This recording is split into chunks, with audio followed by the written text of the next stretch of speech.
Bom, nos estamos reunindo de novo para continuar a nossa jornada de encontros com as simetrias da natureza, que são lives divididas em duas sessões, a sessão cidadã e a sessão acadêmica.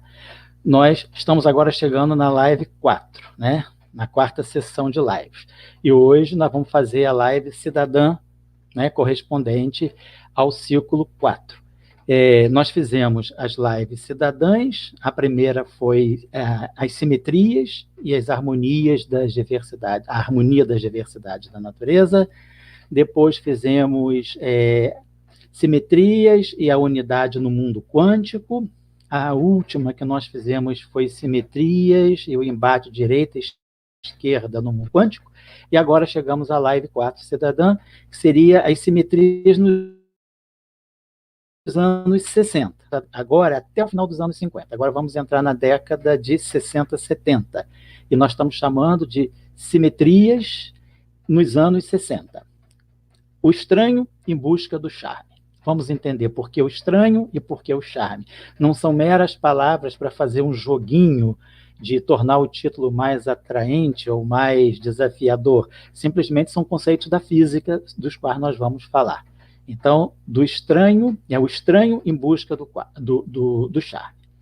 Então, nós vamos estar falando da década de 60, 70, que foi uma década riquíssima para o mundo, para o Brasil, para o mundo, né, em termos sociais, políticos, geopolíticos, econômicos, comportamentais, e para o Brasil também, para o Brasil e para o mundo. E a física não ficou atrás, a física foi extremamente produtiva e questionadora, e muitos resultados interessantes foram obtidos na década de 60, 70. Então, sobre ela nós vamos falar. Então, hoje a nossa live 4 cidadã será as simetrias nos anos 60, o estranho em busca do charme. Depois nós vamos fazer a live 4 acadêmica, mas devido ao excesso de trabalho, nós vamos dividir a live 4 acadêmica em 3 partes. Parte 1, os 5 anos, 60 a 64. Live 2, outros 5 anos, 65 a 69. E a live 3, outros 5 anos, 70 a 74. Então, a live 4 acadêmica vai ser dividida em 3 sessões, né, 3 lives distintas, né, porque o volume de trabalhos e de resultados foi muito grande. Bom, a década de 60, como nós sabemos, foi uma década riquíssima para o mundo, né? Então, a gente já começou com o movimento nas artes, no cinema, né? Na linguagem cinematográfica, neorrealismo italiano dos anos 50, que migrou depois para a Nouvelle Vague francesa e veio para o Brasil sob a forma de cinema novo, né? Com Nelson Pereira dos Santos, Cacá Diegues, Glauber Rocha. Depois nós tivemos também um movimento importante na astronáutica, né? O Yuri Gagarin, o primeiro cosmonauta russo a voar no espaço. Foi em abril de 61. Tivemos também movimentos interessantes como Martin Luther King, a marcha sobre Washington em 63, eu acho que foi agosto de 63, né? E onde ele fez aquele famoso discurso, né? Eu tenho um sonho. Depois tivemos aqui no Brasil a Revolução Civil-Militar, né, o golpe, né, na verdade, o golpe civil-militar.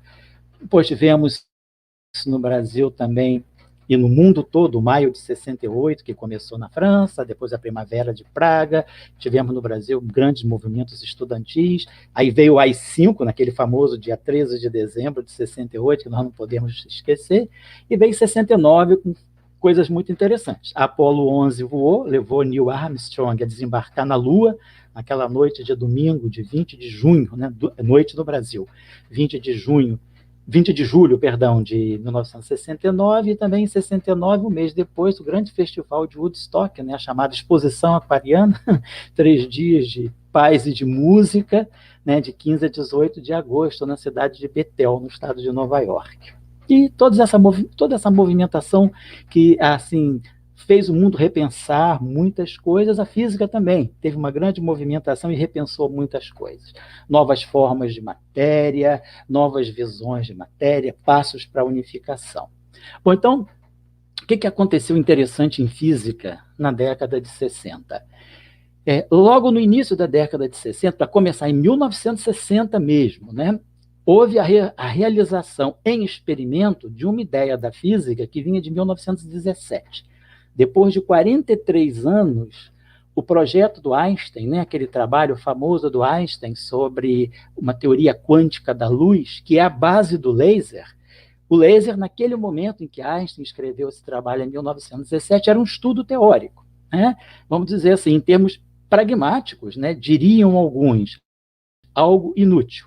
43 anos depois, um físico americano chamado Theodore Maiman, em 60, ele constrói o primeiro laser, que é um laser de rubi. Então, começa a revolução dos lasers em 1960. E não preciso estar aqui a falar sobre os lasers, todos nós já sabemos, já falamos em outras lives dos grandes feitos tecnológicos do laser, mas que veio de um estudo que em 1917 parecia não servir para nada, mas que 43 anos depois veio a revolucionar o mundo, em muitos sentidos, medicina, telecomunicações, indústria, tecnologia em geral. Bom, bem-estar também, claro.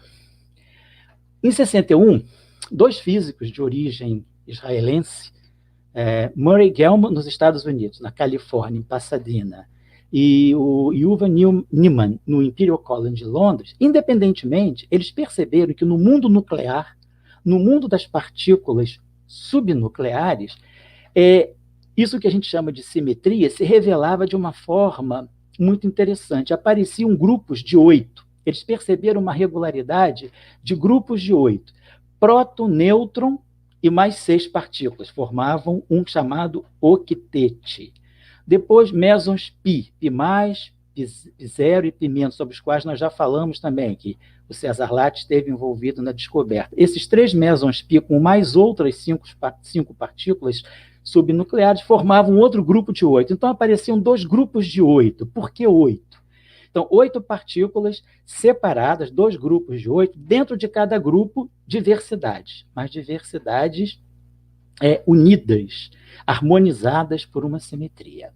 E aí eles começaram a querer saber por que esse número 8. E, inclusive, o modelo nessa teoria física chamada Eightfold Way, quer dizer, a maneira óctupla, o caminho óctuplo, quer dizer, caminho de 8.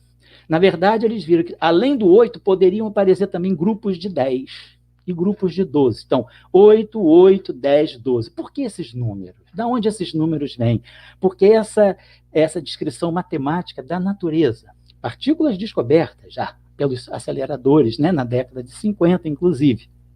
Então, esse é um reflexo da simetria. Eles entenderam que havia uma estrutura matemática chamada grupo, que é uma estrutura matemática, vem na álgebra, estuda-se isso na álgebra, e esse grupo tem uma categorização em termos técnicos matemáticos, SU3. Então, o grupo SU3 foi o grupo que Gell-Mann e Neeman, separadamente, perceberam que poderia estar coordenando essas simetrias, né, essa simetria do mundo subnuclear. Muito interessante isso, até porque também a própria nomenclatura Eightfold Way vem um pouco de uma tentativa de identificar com o Eightfold Path do budismo, os 8 caminhos para a iluminação.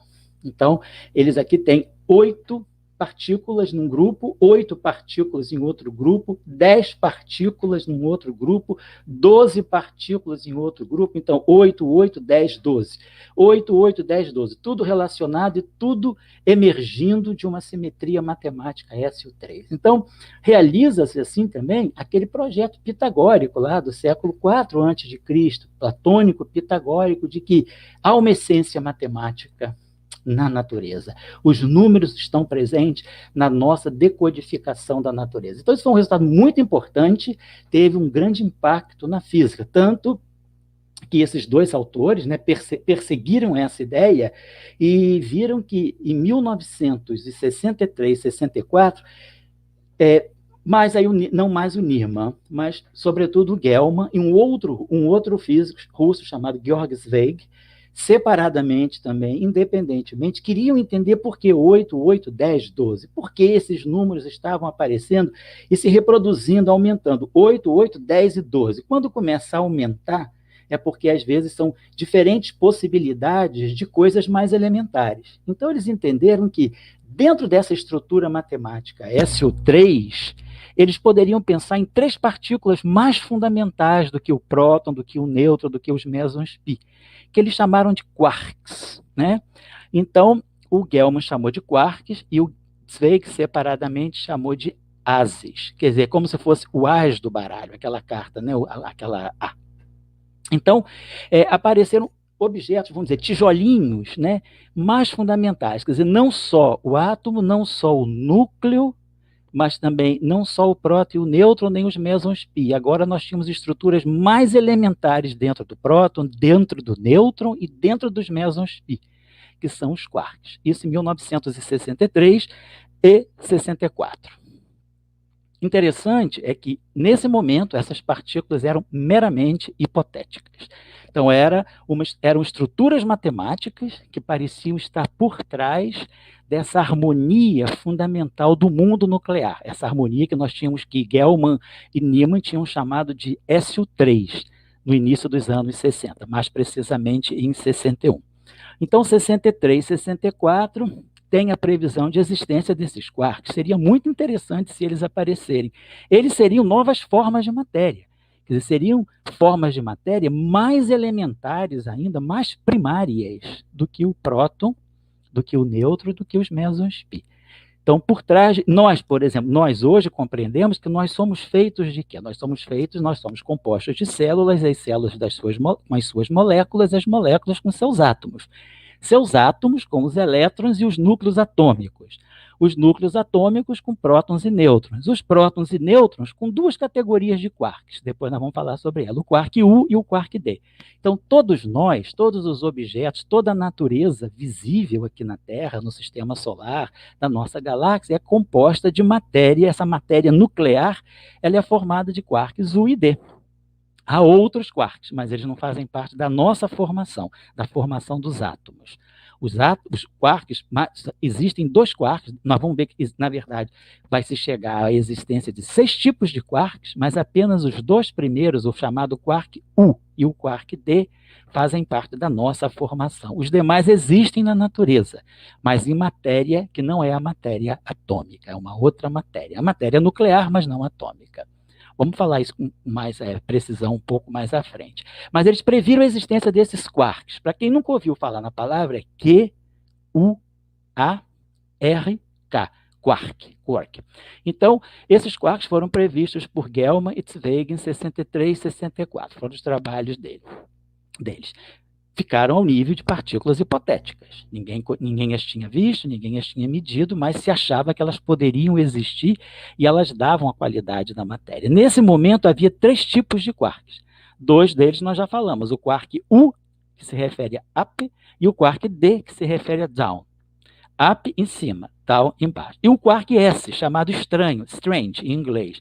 Esse quark estranho é um novo tipo de matéria nuclear, chamada matéria nuclear estranha, que é uma matéria nuclear meio anômala, porque ela custa mais a decair, ela leva muito tempo para decair relativamente às demais partículas nucleares. Então, por ela ser mais assim duradoura, ela foi chamada de estranha na década de 50. E aí, quando Gell-Mann e Zweig, em 63 e 64, introduzem a ideia de quarks, eles trazem também o quark estranho. Então, nós chegamos, né, no início do modelo de quarks, nós tínhamos 3 quarks, o quark U, o quark D e o quark S, que é o quark strange, estranho.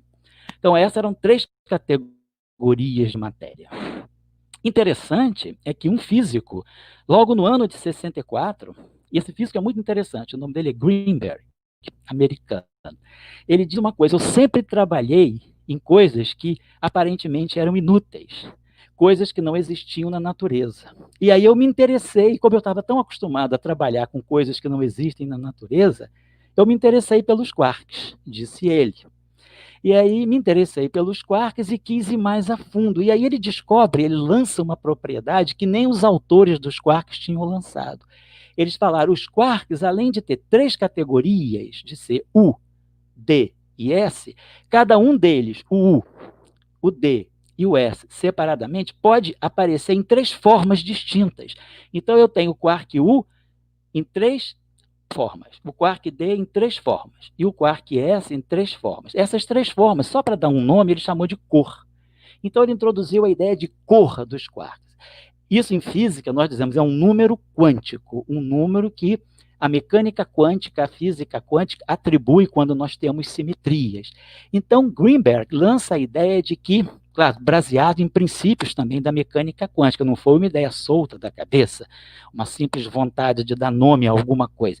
Os princípios da mecânica quântica o levaram a concluir que esses 3 quarks, eles deveriam, cada um deles, existir em 3 formas distintas, que ele resolveu chamar de cores, que não tem nada a ver com as cores que nós observamos, foi simplesmente um nome fantasia.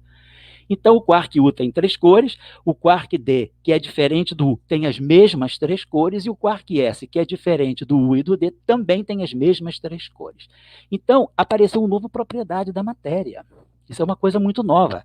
A gente conhecia a massa, a gente conhece a carga elétrica, a gente conhece o magnetismo, mas a gente não conhecia a cor. A cor é um novo atributo da matéria. Isso é um grande momento para a ciência, para a física, a descoberta de novas propriedades da matéria, e essas propriedades elas vão organizar o próprio comportamento da matéria. Então, isso é muito importante.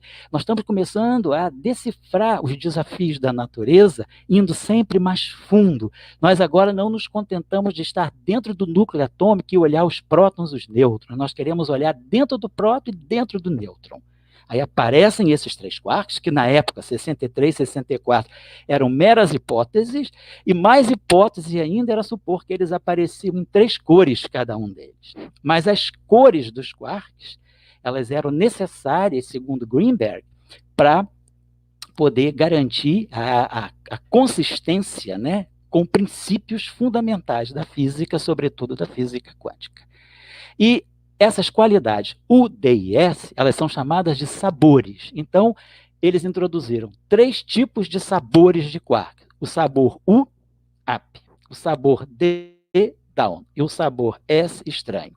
E cada sabor tem 3 cores. Então, é como uma pizza mesmo, né? A pizza tem diferentes sabores, e dependendo dos sabores, a pizza vai ter cores diferentes, né? Uma pizza mais verde, uma pizza mais para o tomate, né? Para o queijo. Então, digamos, as cores e os sabores. Foi uma maneira, assim, de tornar mais palatável, né? A física, fazer a coisa ficar mais leve. Bom, então, nós já chegamos no meio da década de 60, 1964, com 3 sabores de matéria subnuclear, 3 quarks e 3 cores cada um. Isso 64, 65. Inclusive, Gell-Mann, isso é uma história interessante. Em 1969, Murray Gell-Mann recebe o Prêmio Nobel de Física de 69 por conta da sua elaboração do modelo de quarks de 64. Não pelo Eightfold Way de 61, mas pela proposta dos quarks. Isso em 69. Por quê? Porque nós vamos ver que em 69 os quarks foram identificados. Então, quando eles aparecem, são identificados em laboratório, e isso garante, né, vamos dizer assim, dá vida à teoria que ele propôs em 64. Agora, por que o jovem, bem jovem, Georg Zweig, o russo, ficou de fora? A história é que ele escrevia os seus trabalhos científicos de uma forma muito exótica, de uma forma muito metafórica, que fugia aos padrões tradicionais da física, da linguagem da física. E isso gerou uma certa reação aos trabalhos dele. Ele sofreu boicote. Ele foi realmente boicotado pela sua maneira assim, de quebrar o esquema. O mundo estava mudando, as linguagens estavam mudando, e ele tinha a sua maneira exótica de pensar. É um cara brilhante, brilhantíssimo. Né? Não ganhou o prêmio Nobel porque ele ficou alijado um pouco do esquema, do sistema, né? Vamos dizer assim, do establishment da física, por se colocar de uma maneira muito, assim, Não que ele afrontasse, mas era o seu estilo pessoal, mas era uma maneira pouco canônica, pouco ortodoxa de escrever os seus trabalhos científicos. Essa é uma história muito interessante, eu não vou me alongar aqui, mas é uma história que mostra também as idiosincrasias do mundo científico. Quer dizer, ele tinha tudo, ele fez o trabalho independente, era um jovem que saiu da ex-União Soviética, estava na Suíça, no CERN, lá em Genebra, nesse grande centro de pesquisas subatômicas, subnucleares, né? Chama-se Centro Europeu de Pesquisas em Física de Partículas, hoje em dia, fica em Genebra, na Suíça, e lá onde tem o LHC, inclusive o grande anel colisor de hadrons, e ele ficou alijado do processo pela sua forma pouco convencional de expressar a física, mas tinha todos os méritos, né? Quer dizer, do ponto de vista meritório, o prêmio Nobel também deveria ser dele, mas ficou só com o professor Gell-Mann, em 1969, pelo trabalho deles de 64. Então, nós estamos na década de 60, já ultrapassando o limite subnuclear. Subnuclear, que eu digo, é próton e nêutron. Nós agora estamos no subnuclear, porque quando a gente fala do núcleo atômico, a gente está falando de um aglomerado de prótons e nêutrons. Aí, quando eu falar do mundo subnuclear, eu estou falando basicamente de prótons e nêutrons. Agora, se eu quiser falar do subnuclear, eu estou falando dos quarks. Para a gente ter uma ideia, para a gente poder acessar os quarks, nós temos que ir numa distância que seria o milionésimo do trilionésimo do metro. Ou, vamos dizer assim, o milésimo do trilionésimo do milímetro. Imagina que eu pegue 1 milímetro, aquela risquinha de nada, divido o milímetro em 1 trilhão de partes. Então, eu tenho o trilionésimo do milímetro. Aí, agora, eu pego o trilionésimo do milímetro e divido em mais 1000 partes. Então, eu estou falando do milésimo do trilionésimo do milímetro.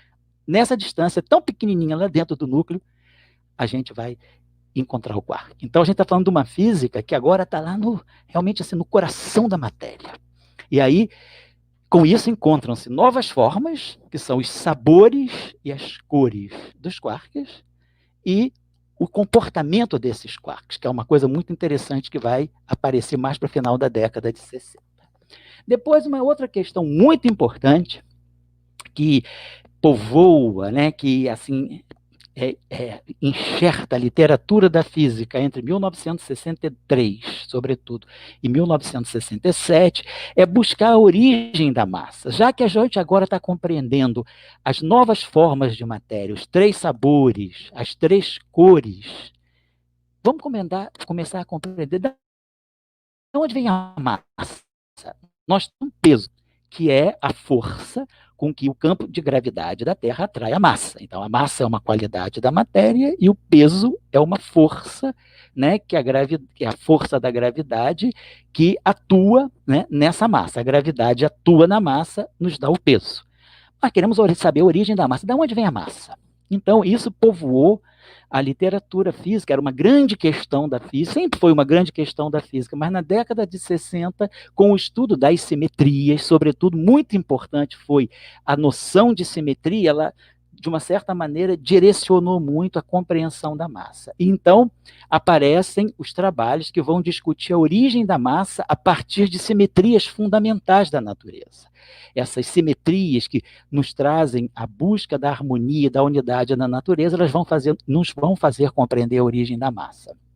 É nesse período, buscando a origem da massa, que se chega também à existência de uma partícula hipotética chamada bóson de Higgs, que só vai ser descoberta 48 anos depois. Quer dizer, o bóson de Higgs é proposto em conexão com a discussão da origem da massa da matéria do universo, e esse bóson de Higgs, previsto em 1964, vai ter a sua descoberta anunciada em 2012, 48 anos depois. De novo, o papel antecipador da simetria. Então, a partir do estudo das simetrias, como elas se colocam na natureza, como elas aparecem no mundo subnuclear, no mundo subatômico, nós começamos a compreender a origem da massa, e para compreender a origem da massa, se conclui que há uma nova partícula na natureza, um novo tipo de matéria, que é esse bóson de Higgs, que vai ser descoberto só 48 anos depois. Então, vamos ver aí a importância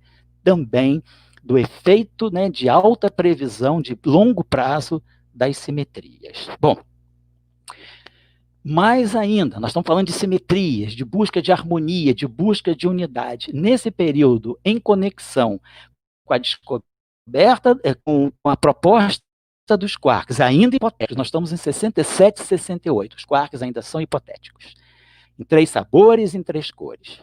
Muito bem. Já começamos a compreender a origem da massa, fazendo a previsão da existência do bóson de Higgs, que é aquela entidade da natureza que está ligada à formação da massa da matéria. Hoje nós sabemos que a massa não vem exatamente só do bóson de Higgs, mas essa massa inicial, o primeiro momento em que a massa aparece, está ligado ao bóson de Higgs.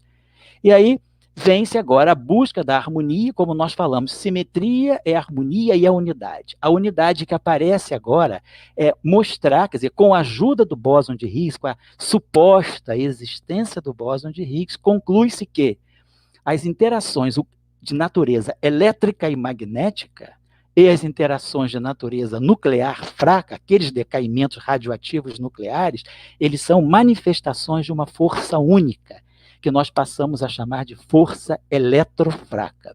Então, em 67 e 68, fica consolidada a existência de um campo unificado na natureza. Einstein e outros, ao longo da década de 20, de 30, e a física trabalhou muito, marchou muito nessa direção, buscava uma compreensão de como a gravidade podia estar unida com a eletricidade e com o magnetismo.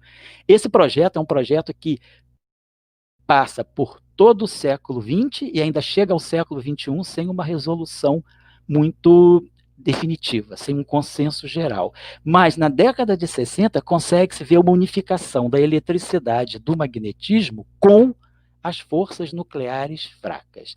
Depois, na live que nós vamos fazer, número 5, né, da década de 70 até a década de 80, nós vamos chegar ao modelo padrão, que vai estender essa unificação. Mas então é interessante, mais um grande resultado das simetrias na década de 60. Na década de 60, as simetrias nos mostram que é possível unificar 2 campos de força muito distintos. Mas unificar no sentido de ver que eles têm uma origem em comum. No início do universo, eles eram uma única força. E ao longo do tempo, né, à medida que o universo foi resfriando e evoluindo nesses 13 bilhões e 800 milhões de anos, as forças foram se separando. Eletricidade, magnetismo, que a gente chama de eletromagnetismo, e força nuclear fraca. Nós as vemos hoje diferentes. O eletromagnetismo forma o átomo, forma as moléculas, e a força nuclear fraca faz com que os núcleos possam pulsar, decair, eles emitem radiação. É uma outra categoria de forças, mas ela não é. A simetria nos mostra que essa diversidade, ela tem uma unidade. Elas são diversas, mas elas têm uma origem única, que é o que nós chamamos de teoria eletrofraca, que deu, inclusive, aos seus propositores o Prêmio Nobel de 1979. Abdus Salam, Sheldon Glashow e Sidney Weinberg.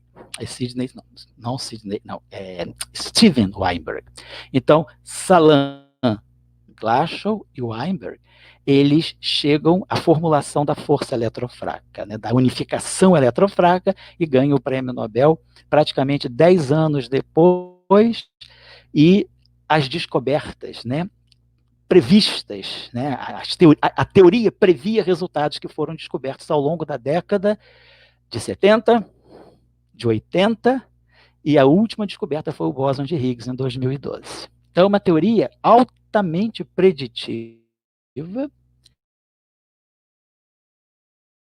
ficou esperando provada por quase 50 anos, praticamente, 48 anos, né, para descobrir o bóson de Higgs. Então, foi também uma década marcada por essa unificação.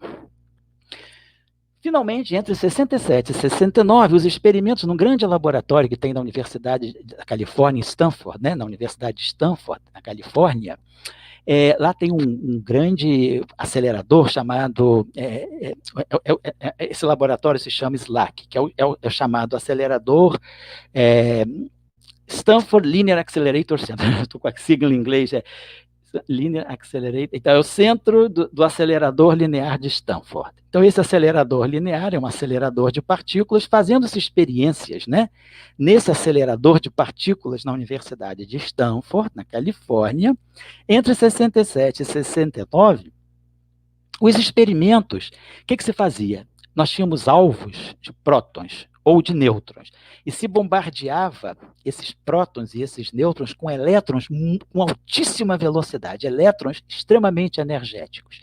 Esses elétrons eram tão energéticos que eles conseguiam penetrar pelo próton e pelo nêutron. Então, eles, tão energéticos, eles conseguiam penetrar no próton e no nêutron, e aí conseguiram individuar, esses elétrons conseguiram mostrar a estrutura que havia dentro do próton e do nêutron.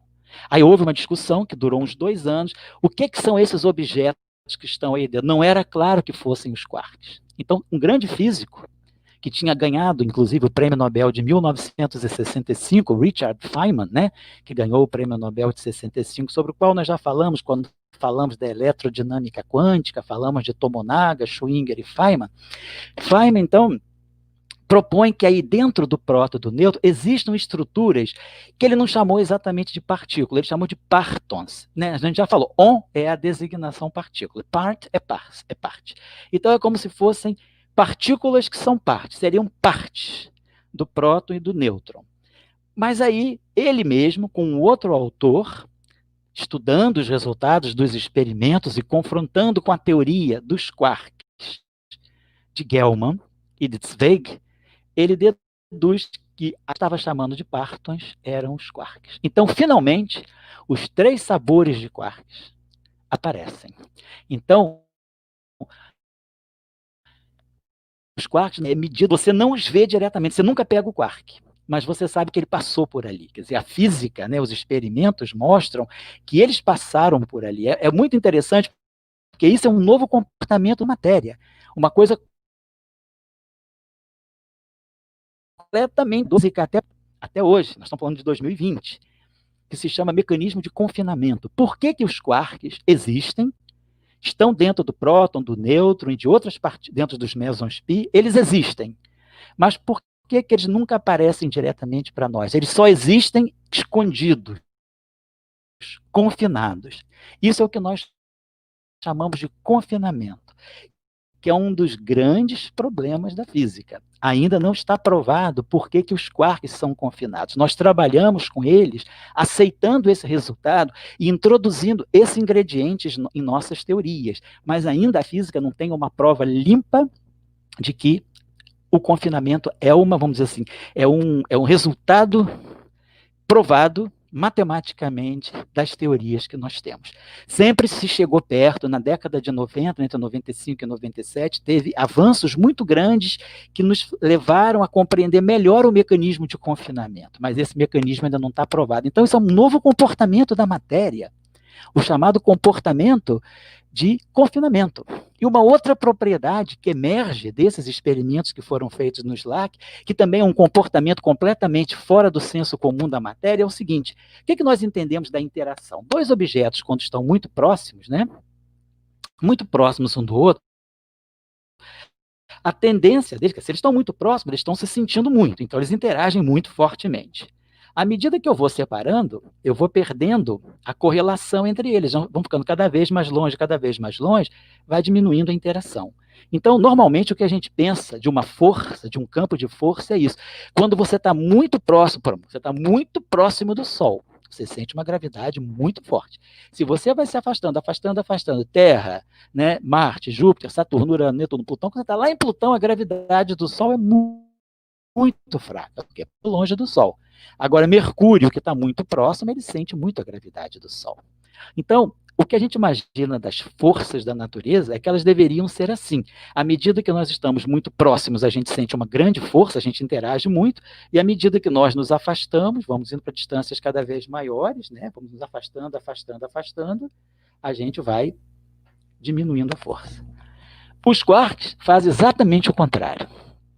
Quanto mais próximos eles estão, menos eles se veem.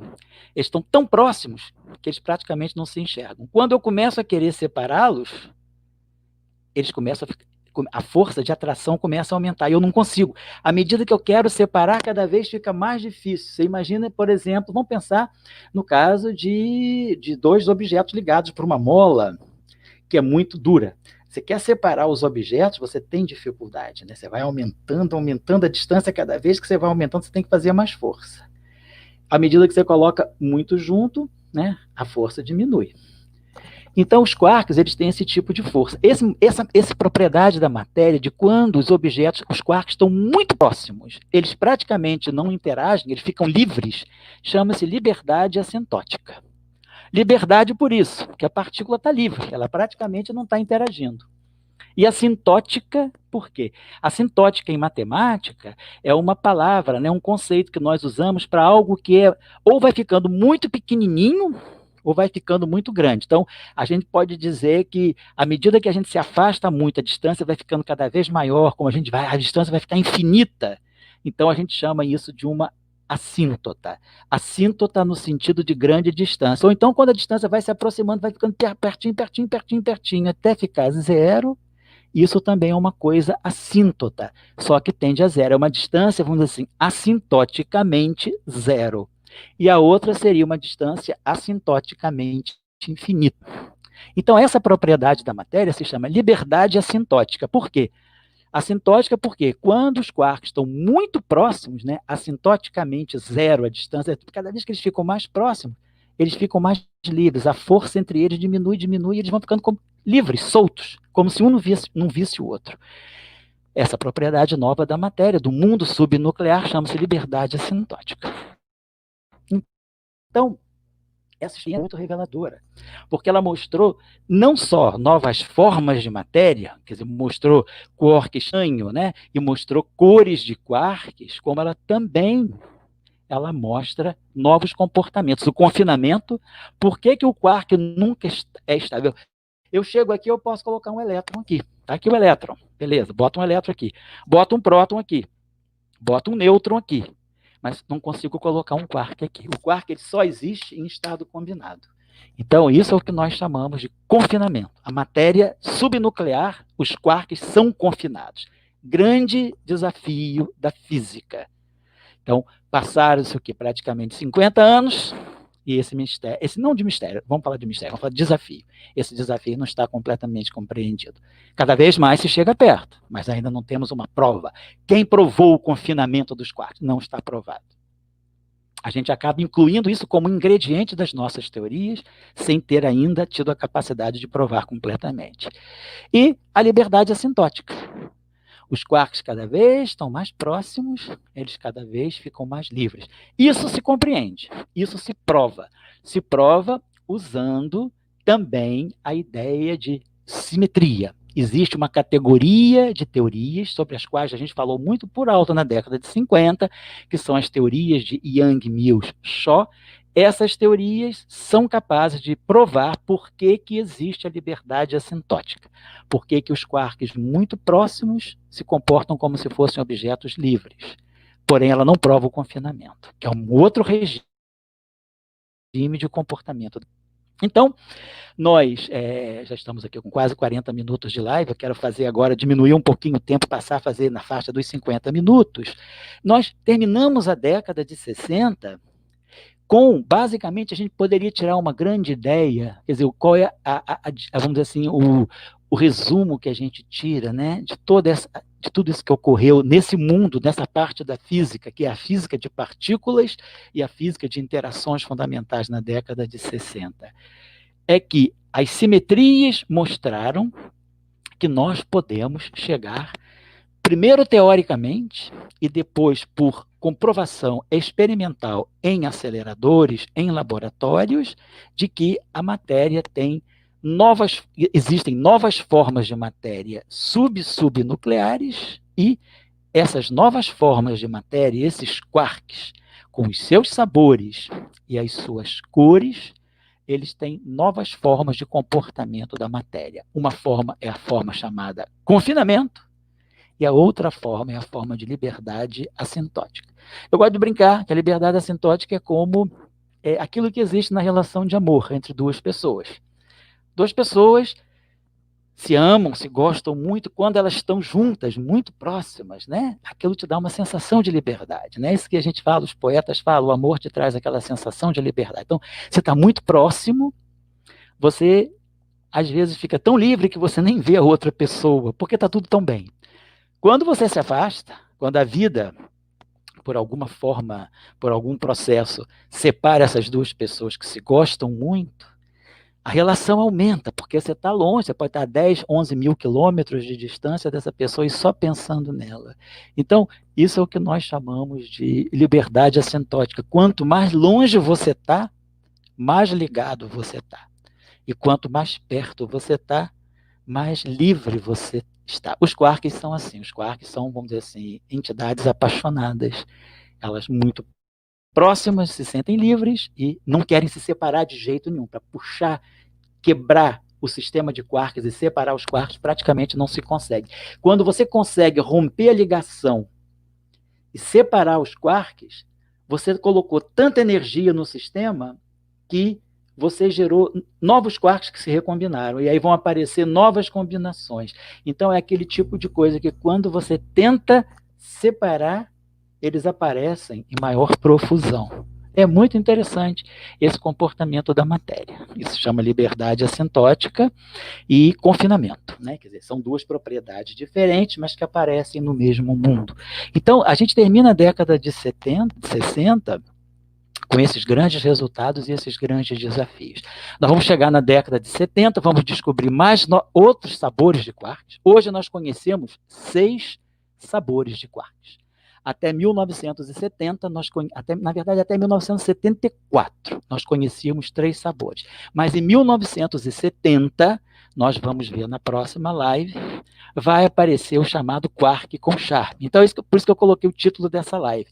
Nós começamos a década de 60, 63, 64, conhecendo o quark estranho, que é o terceiro quark. Mas nós vamos, na década de 70, em 1970, exatamente em 1970, 3 pesquisadores, né, o americano Glashow, o grego Iliopoulos e o italiano Luciano Maiani, eles 3 juntos preveem a existência do quarto quark. E esse quarto quark é previsto, esse quarto sabor é previsto em 1970. Ele só vai ser detectado em 1974, em novembro de 74.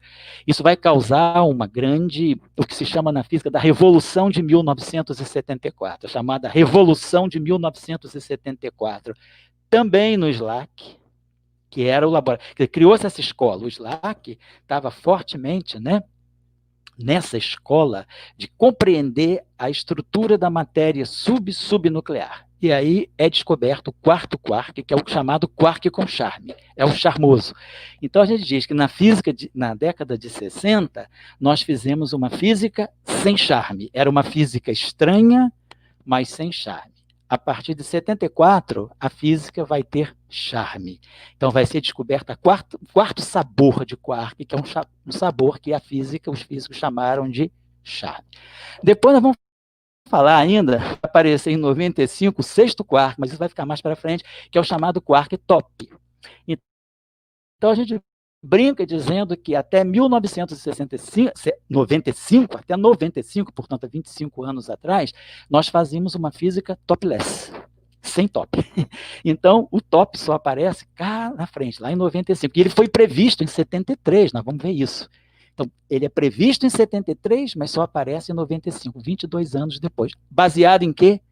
Pura argumentação de simetria. Então, os gregos tinham razão.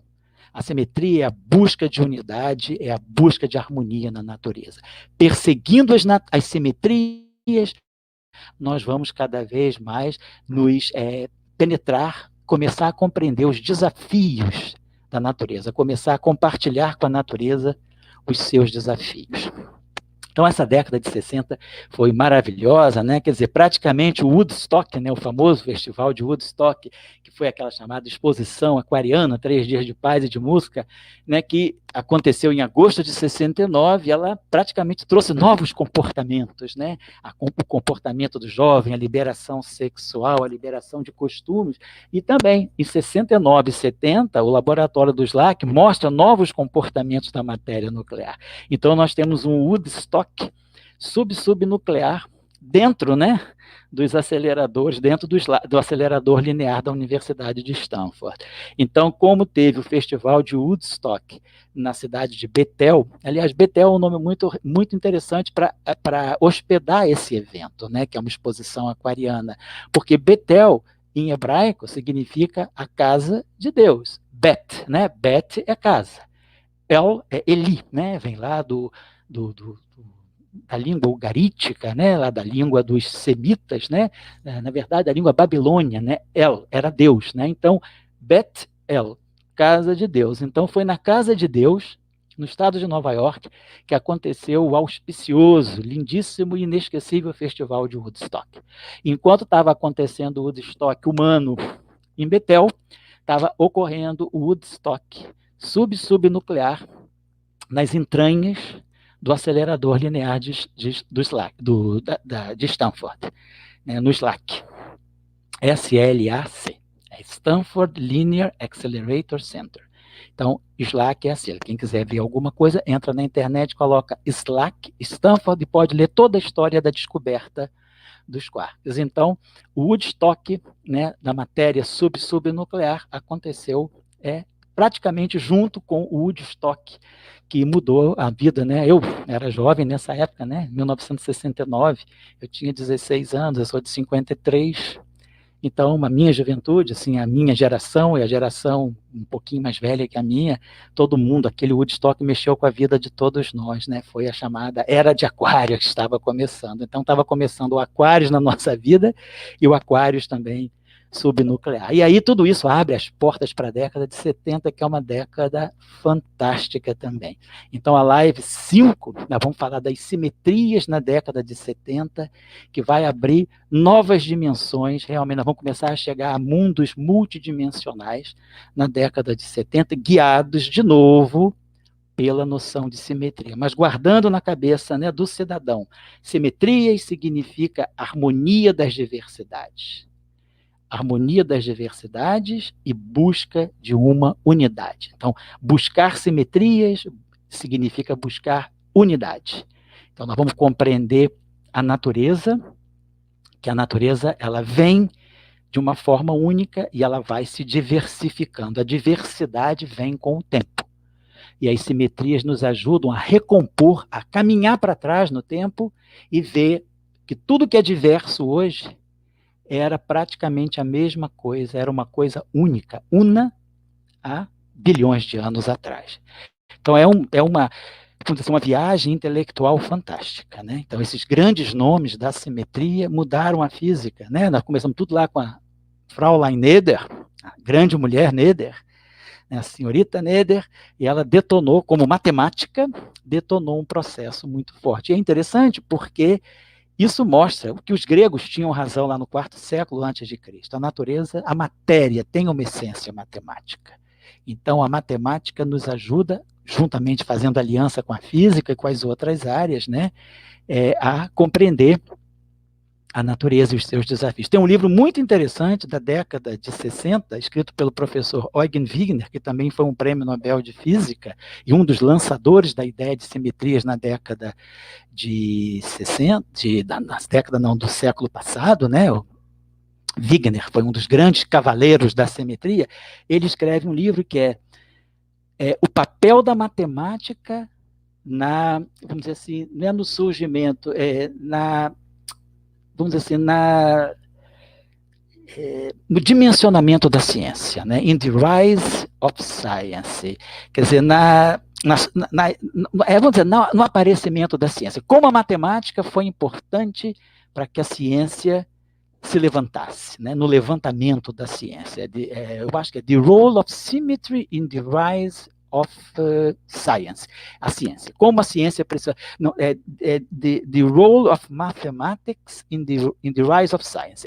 O papel da matemática vamos dizer assim, na construção da ciência. Então, esse artigo é um artigo lindíssimo do professor Wigner, que mostra a importância da matemática, não só na nossa vida, mas na nossa visão de mundo. Então, voltando sempre aos gregos. E aí sempre dizendo, o que pode parecer muito inútil, porque às vezes é mera discussão matemática, que parece estar fora da realidade, deu toda essa capacidade de compreensão e daí veio tanta tecnologia. Nós já falamos sempre isso, temos sempre levantado essa máxima para o cidadão, que é a partir do inútil que nós vamos gerando, décadas após, tecnologia útil.